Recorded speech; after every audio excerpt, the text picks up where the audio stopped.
I find it odd how British hotels don't seem to be willing to advertise themselves as cheap.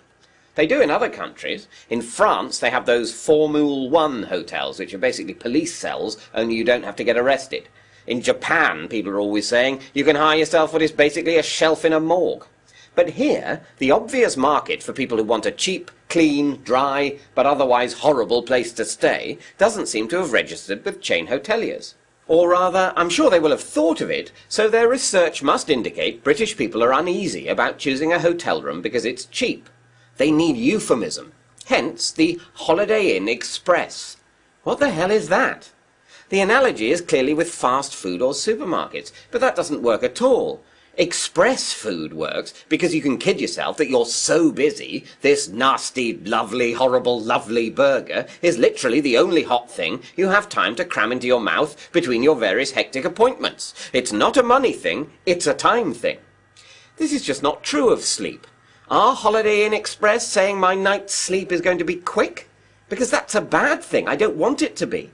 The expressiest night's sleep is no sleep at all. The only thing I want to be express about my hotel experience is check-in.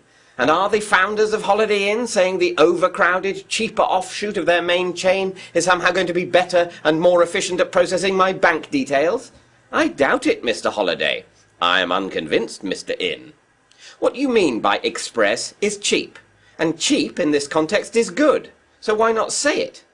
Elsewhere, Travel Lodge are advertising themselves with the help of noted hotel connoisseur Lenny Henry as being what? Again, not cheap, at least not directly. I'd say they're positioning themselves as nicer than you'd think. And that's surely an odd choice. They're alluding to the cheapness via alluding to the expectation of shitness. They focus on showing comfy beds, a spacious bar, and a bustling restaurant, as if it was a proper hotel. Which they don't really want people to think, because their customers are people who want something cheaper and more basic than a proper hotel. Otherwise, they'd go to a proper hotel. Why doesn't one low-end chain or another take the leap and just say, it's a clean bed, it conforms to health and safety, it's a tenner? But they don't say that. They all say, it's only 45 quid, and it's basically got everything the Savoy's got. Maybe it's a British thing. We just can't have a hotel without hinting at a vestigial ballroom.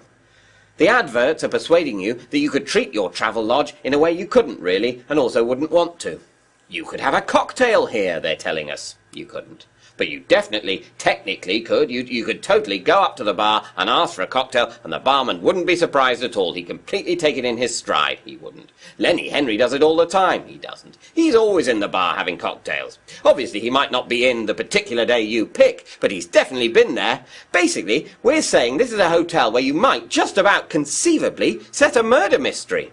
And not a Taggart.